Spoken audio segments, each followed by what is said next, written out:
Hi, everyone. Thank you for joining us for our workshop. My name is Stephanie Perrin, and my pronouns are she, her. I am the Equality, Diversity, Inclusion Officer with Agile. Our workshop today is focused on how to write an equality impact assessment for Agile sprints. Thanks again for joining. This workshop is primarily aimed at people who are currently working on a sprint or who plan to propose a sprint in the future. If you're joining us in another capacity, welcome.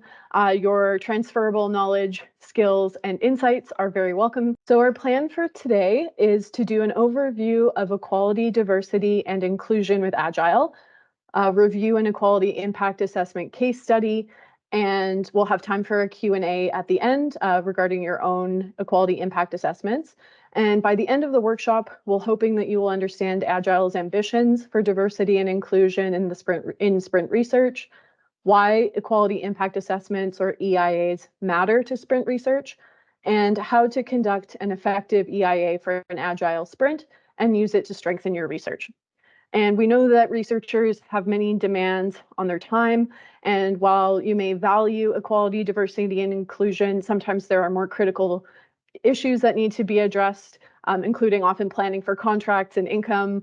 So we know that other tasks sometimes have to fall down the list, which may be something like an equality impact assessment. So with these competing priorities in mind, this workshop was designed with the aim to streamline some of the time and energy contributed to the EIA process while still encouraging a comprehensive and thoughtful approach.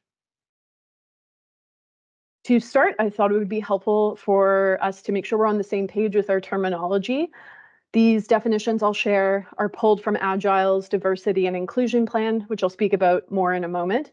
So to begin, diversity with Agile refers to including and collaborating with people from various backgrounds, disciplines, and stakeholder groups to address complex environmental and sustainability challenges.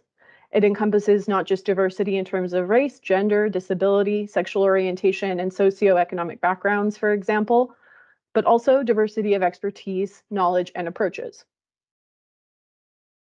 Inclusion refers to the proactive and intentional effort to involve all relevant stakeholders in a respectful, equitable, and fair research process. It goes beyond representation, ensuring that individuals and groups have access to participate, contribute, and benefit from environmental science, research, and initiatives.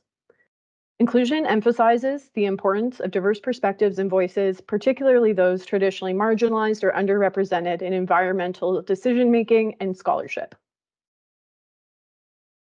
Equality means each individual or group of people is given the same resources or opportunities. Equality broadly implies equal access to opportunities for everyone to realize their potential. However, this can lead to neglecting the variability in access needs and the diverse impact of systemic and personal biases, structural inequalities, and power disparities. Equity recognizes that each person has different circumstances and allocates the resources and opportunities needed to achieve an equal outcome. At Agile, we recognize the need to move towards an equity-driven approach as we evolve.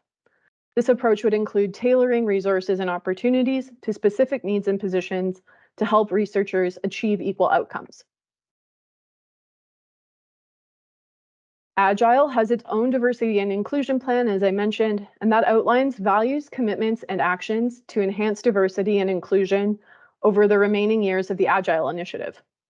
The Diversity and Inclusion Plan was developed in collaboration with Aduke and Nafawakan, consultants from an organization called Inclusivity. The Diversity and Inclusion Plan is aligned with the Equality Act, the Diversity and Inclusion Living Action Plan from the Natural Environment Research Council, and the University of Oxford's Equality Policy. We encourage you to read Agile's Diversity and Inclusion Plan before completing your Equality Impact Assessment. At the program level for Agile, we are committed to ensuring effective governance and accountability, researcher and research diversity, inclusive culture, and inclusive communications, engagement, and impact. The Diversity and Inclusion Plan outlines the required outcomes and actions for each of these 4 commitments. For sprints, we know that research is strengthened by a diversity of perspectives. We advise you to ask how your research and related policy issues might have different impacts on different groups, for example, people from marginalized racial or ethnic groups, non-binary and trans people, disabled people, rural and global South populations, and more. We encourage you to consider which perspectives and disciplines are currently missing from your team and recruiting accordingly from within the university or external collaborators. Sprint teams will be expected to consider potential diversity and inclusion impacts throughout their sprint by completing an equality impact assessment. As a recipient of funding from the Natural Environment Research Council and housed under Oxford University, Agile is accountable to the Equality Act. Under the Equality Act, it is illegal to discriminate against anyone because of a protected characteristic, which includes age, sexual orientation, sex, religious beliefs, race, pregnancy and maternity leave, marriage or civil partnership, gender reassignment, and disability. The Equality Act definitions of these characteristics are provided in the Equality Impact Assessment template that you'll have to complete with your full proposal. After reviewing the definitions provided in the Equality Act, I had to reflect on how culture and language change and often challenge or reinforce existing dynamics of power and oppression. To support a comprehensive assessment, I encourage you to think critically about how the protected characteristics are defined and consider which groups might be left out. Equality impact assessments are a systematic way to ensure that each sprint project is considering the potential impact of research on different groups throughout the lifespan of the sprint. That includes team recruitment and career development, research planning and design, research implementation and impact, and knowledge dissemination. In addition to supporting compliance, we also value the equality impact assessment process as a means to enhance diversity and inclusion in Agile sprint research. Completing equality impact assessments improves understanding and mitigation of intended and unintended impacts, positive or negative, on different groups. Supporting sprint researchers with equality impact assessments is one way that Agile is working to ensure that no one is excluded from generating and using research on the environmental sciences. Here is an outline of the equality impact assessment process. As I mentioned, we do have a template for you to fill out and submit with the full proposal. For now, I thought it would be useful just to go through the basic steps and sort of thinking that you'll have to consider. So first, it's important to investigate what equality means in the context of your own sprint. Gather evidence to understand how your research may impact different groups. That can include referring to stakeholder consultations, labor force statistics, or needs assessments reports, for example.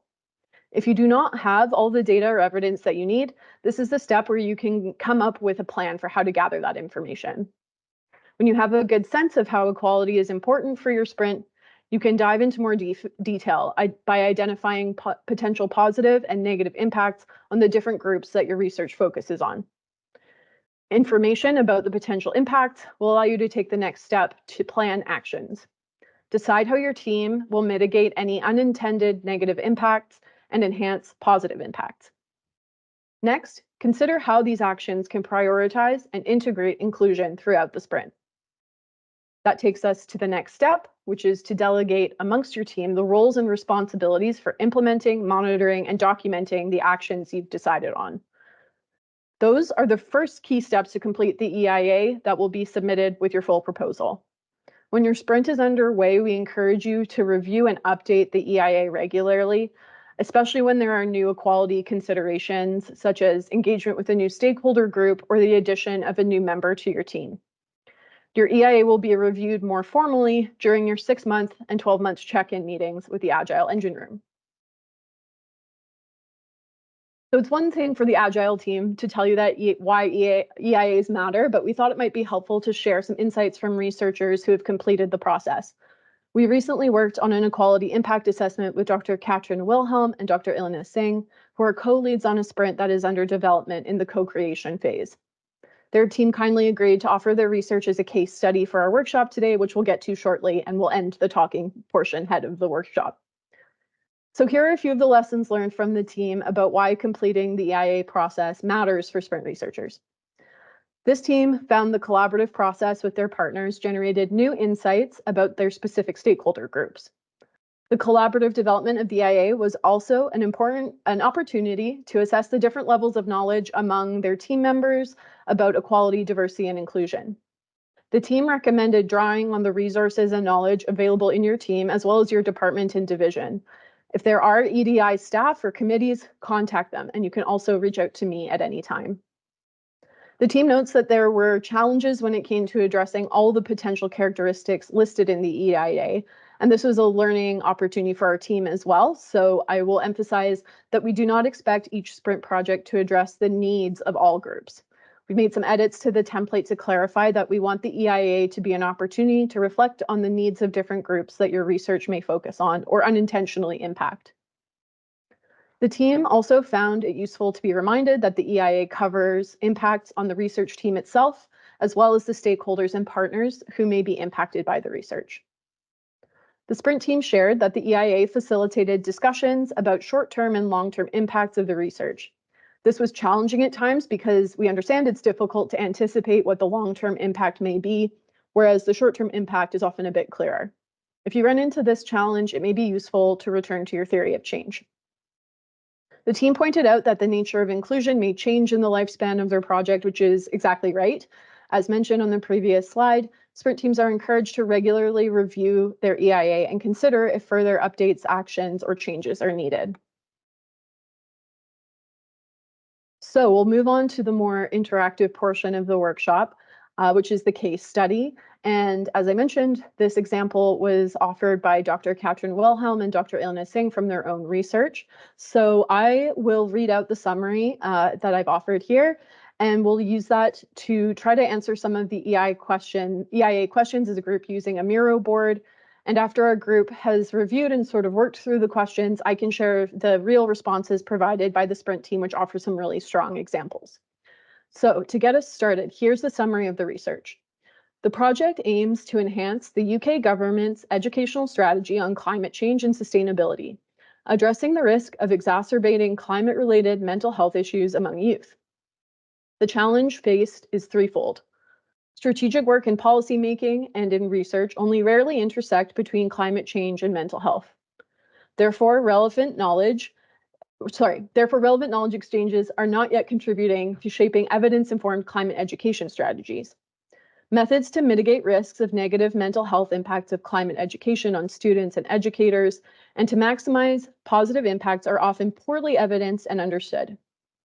Third, we lack a model that robustly demonstrates the value of young people's mental health and well-being to the development of a sustainable future economy.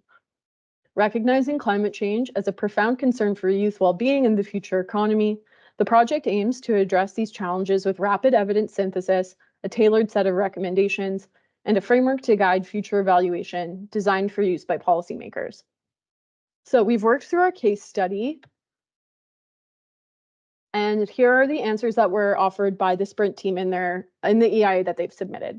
So this is question 1. In what way is equality important in the context of the sprint? Inclusive education. Ensuring equality in climate education is vital.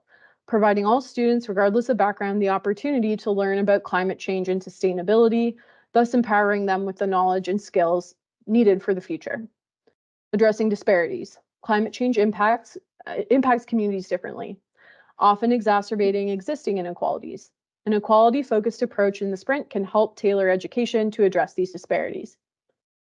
Equitable participation. Facilitating equitable participation from all contributors, including students on the Young People Advisory Group, educators, and government representatives, ensures that project benefits from a wide range of experiences, expertise, and enhancing its relevance and impact.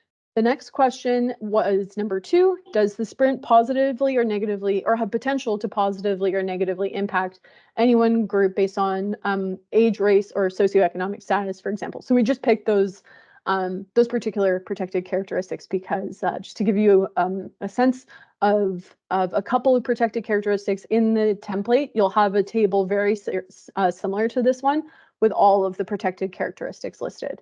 So in their response regarding age, they mentioned that young people will be able to acquire critical thinking and information about sustainability for future roles.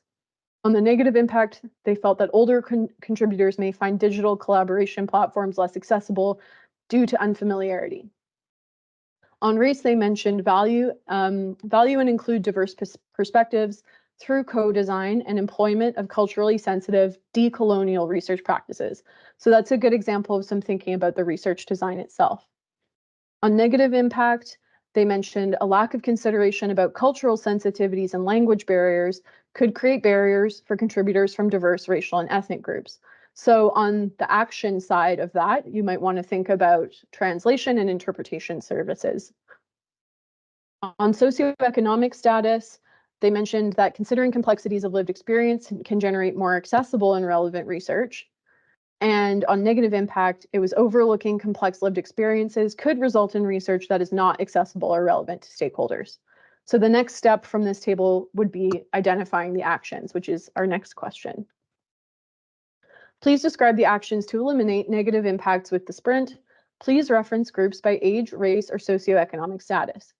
So to address age disparities, they plan to identify barriers to participation, for example, digital literacy among older participants, and provide signpostings to resources that could help.